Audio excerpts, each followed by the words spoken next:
Hello, and welcome back to Afterglow episode 40. This one's going to be a unique take. We're still talking about games I got for Christmas over the years. This one, though, is called Demon's Sword, which is like probably the opposite of a Christmas game that you could come up with, but it is indeed a game I got for Christmas, but in a unique way. Because I got it for Christmas, I didn't realize I got it until after Christmas. And you're probably sitting there asking yourself, how do you get a game and not realize that you got it? Well, I'm going to explain that after the music cut.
Okay, welcome back.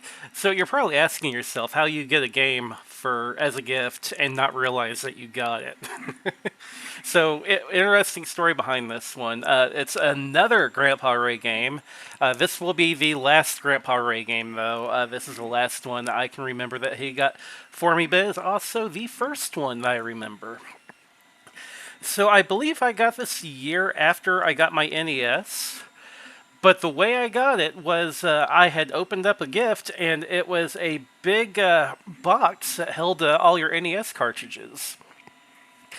So I want to say it held like 15, 20 games, a big long box with like a latch hook in the front of it. Really cool gift and a great way to keep your games organized. Sadly, I somehow lost it whenever my family moved from Gleason to Oakland City.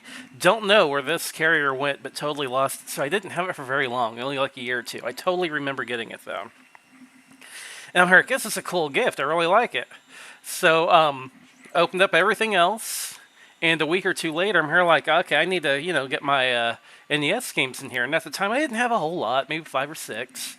But I opened the box up, and there's a game in there. I'm like, whoa, I don't remember that. So never got the box or manual for this game, but this game was sitting in this box. And it ends up being Demon's Sword.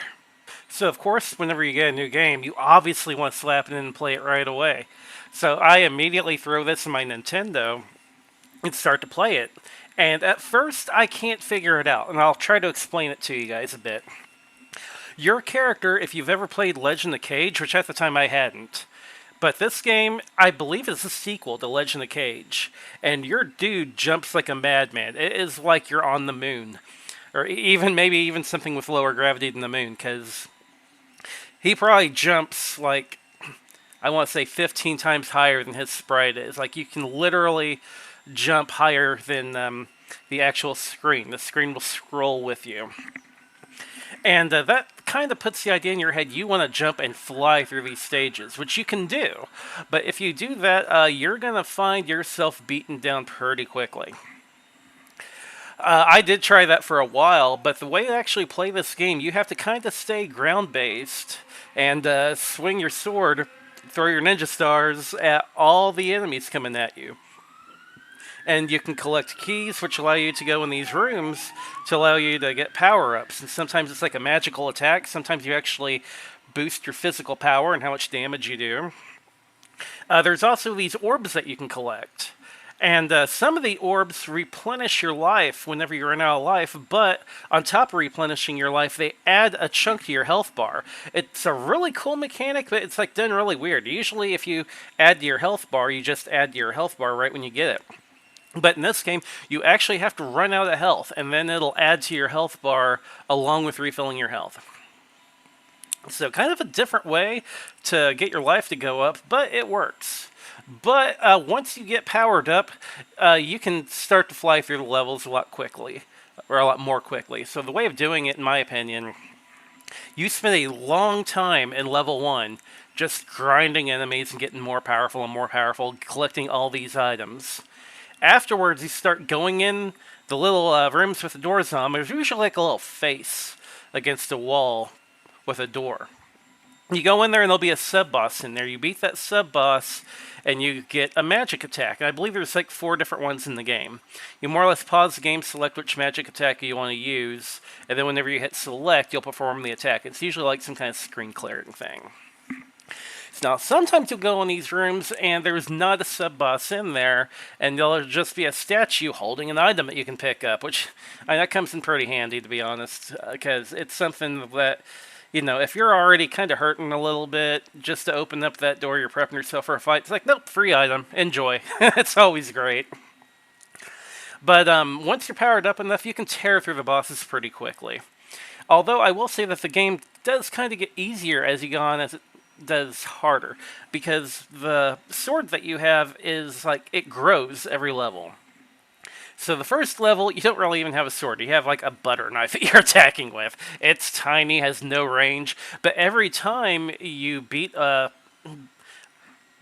a level, not a regular level, but like a world, you'll extend the range of your sword, and you'll also get these little, like, I called them coat hooks as a kid. It looks like coat hooks to me. The sword looks like a big giant coat hook hanger after you fully upgrade it, but it is what it is. But every world that you beat, your sword gets a little longer until finally you feel like you got a little bit of range behind it once you get to the last level.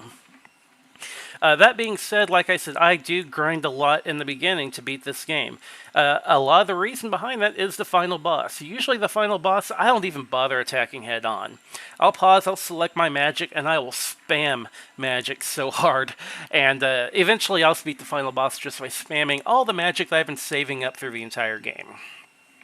And that is my childhood method of burning through this game. Eventually I could beat it, but it did take time because, again, whenever you first get the game and you first boot it up and load, and you see this cool jump, but like your character is like jumping like Superman, it's so addicting and so tempting to just go through all the levels like that, jumping like mad, but you can't. You need to stay ground-based, ground and pound, grind up all your items, and then you can start flying through stages. The flying through everything is kind of like your reward for taking 5 or 10 minutes to grind for items. I will say it's a pretty short game. I think there's only like 4 or 5 worlds, and then after that, it's over. But, like I said, it does have that weird learning curve, where if you don't know what you're doing, like, the game will eat you alive. But if you kind of figure out your way through, all of a sudden you can just tear through it, as long as you remember to do that grind. Now, as far as my other memories of the game, I'll be honest, stuck with my NES collection pretty well through the entire thing. I never needed to get a second copy of it. Did go back through my emulation days, emulated it, and I kind of had to re-jog my memory on how to do it. I did remember that I needed to, stay to the ground and grind, but I didn't remember like what the items did and how the mechanics worked. I had to kind of like remind myself how to do all that. But after that, I could more or less pull it off again, and it's a pretty enjoyable experience for the most part. Now, it's not a game that I would consider like top tier by any means. Like, the NES had 700 games that came out for it, and I would rank this like right in the middle of those 700. It is not a like this great game, but it's not horrible either, if that makes sense. Although a lot of people gave it horrible reviews. Back when Armake21 was around on YouTube, he reviewed it, and he even brought up the whole thing where you need to grind for items. And he's like, no, it's stupid because the game gives you this cool jump and you can't use it. I see his point, but I ended up, as a kid, enjoying this game. Although at first I didn't. It was definitely one I had to grow into a bit. But I ended up enjoying it. That's really all that matters, is that, you enjoy it. Definitely, though, a game I kind of had to grow into. Afterwards, whenever I learned that this was like a sequel to Legend of Cage, I did go back and play Legend of Cage. Did not like Legend of Cage at all. Really weird game. Had the same gameplay mechanics, but it didn't have the cool, like, items and whatnot that you could find in this game. It did have some items, but it didn't feel nearly as deep. And I did eventually find out a little cool fact that the US version that we got was severely cut down. Like, if you play the Japanese version of this game, I think it's got, like, at least 2 or 3 more worlds to play. Maybe even more. It might have even been double the size. So don't know why it got cut down over here, but it did definitely get cut down. So if you do play it and you like it, it is worth finding the Japanese version, giving it a shot as well. I cannot pronounce it, not even going to attempt it, but hey, it's the magic of the internet. That's why we have Google, right? But that is going to close out my memories of Demon Sword for the NES. Definitely not a Christmas sounding title, but indeed a game that I got during that Christmas season. I appreciate you listening. Hope you guys enjoy the music outro, and I will see you for one final episode for 2023. One final game I got for Christmas. This will be a pretty special one. Hope y'all enjoy it. And we'll see you in episode 41 of Afterglow.